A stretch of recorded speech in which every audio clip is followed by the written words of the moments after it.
Devenir parent est un sentiment et une expérience joyeuse et enrichissante, mais plusieurs raisons et facteurs peuvent conduire les parents à abandonner leurs enfants. La pauvreté et les difficultés financières, des troubles psychologiques, l'insuffisance de connaissances et d'expérience et des raisons sociales peuvent expliquer ce phénomène d'abandon.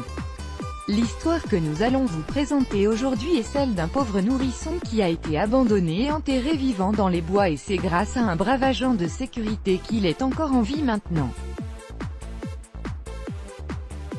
Tiens bon mon enfant.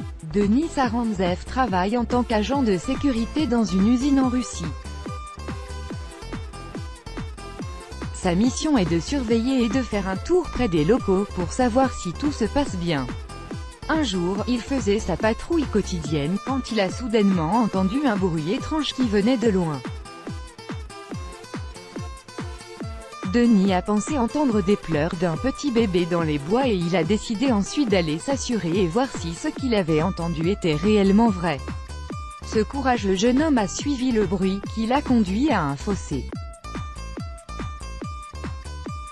Au milieu de la boue, des insectes et des déchets, il a remarqué un tout petit bras qui apparaissait. Il a enlevé tous les déchets et il a trouvé un sac en plastique attaché. En ouvrant le sac, Denis a été affreusement choqué. Il découvre un bébé à l'intérieur du sac. En se basant sur sa taille, Denis a supposé que le bébé était né seulement quelques jours plus tôt. La petite fille était recouverte de boue, de déchets, d'insectes et de fourmis. Elle était dans un état horrible, les fourmis commençaient à manger ses yeux et entrer dans ses oreilles. Denis l'a transporté immédiatement à l'hôpital et a contacté la police pour le rejoindre et leur raconter toute l'histoire. Les fourmis étaient entrées très profondément dans ses oreilles et ses yeux étaient remplis de pus. À l'hôpital, le personnel médical a pu estimer l'âge du bébé, elle n'avait que 5 jours. Sa survie a été considérée comme un miracle et il lui a donné le prénom de Christina. La police a commencé ses investigations et a pu attraper la mère biologique de Christina en seulement quelques jours. Elle s'appelle Olesia et elle était âgée de 22 ans. La mère a été arrêtée, elle prétendait avoir été agressée et violée. Lorsque la police lui a demandé de raconter les détails de l'agression et du viol, elle n'a pas résisté et elle a dit toute la vérité. Olesia n'était pas prête à garder et élever son bébé et l'a abandonné dans les bois pour le laisser mourir. La police a également retrouvé le père du bébé qui s'appelait Andrei. À ce moment-là, l'histoire de Christina était déjà à la une de tous les médias. Le père du bébé était déjà au courant, mais il ne pouvait pas imaginer ou croire que tout cela pouvait être l'histoire de sa fille. Andrei n'était pas au courant qu'il était devenu papa, car il avait eu une relation passagère avec Olesia. Leur relation s'est arrêtée quand elle est tombée enceinte et elle lui a dit qu'elle allait avorter et qu'elle ne voulait pas de ce bébé. Dès qu'Andrei a entendu la nouvelle à propos de son bébé, il a tout de suite couru à l'hôpital pour le voir. Un test ADN à l'hôpital a confirmé que la petite Christina était bien la fille d'Andrei. Il n'a pas hésité à l'emmener chez lui et sa femme, Tatiana, a accepté de l'accueillir dans leur petite famille. Olesia a été condamnée à une peine de 2 ans avec sursis.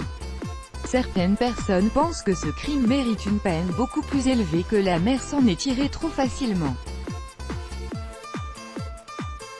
Elle a causé beaucoup de mal à un nourrisson, qui est aussi son bébé.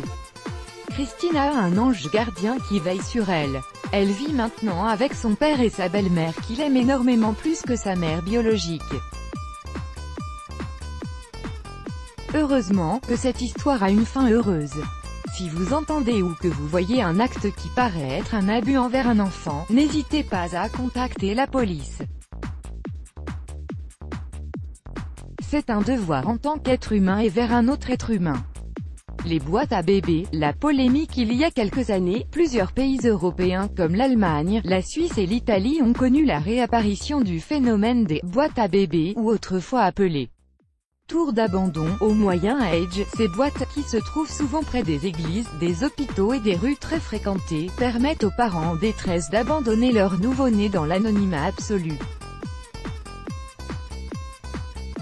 Ce système en progression a commencé à inquiéter les Nations Unies, qui le considèrent comme une violation du droit de connaître ses propres parents et ses propres origines. D'après la Convention relative aux droits de l'enfant, chaque enfant possède le droit de connaître et d'être élevé par ses parents, dans la mesure du possible. Or les bébés retrouvés dans ces boîtes ne peuvent pas avoir ce droit et cet abandon peut avoir de lourdes conséquences psychologiques tout au long de leur vie.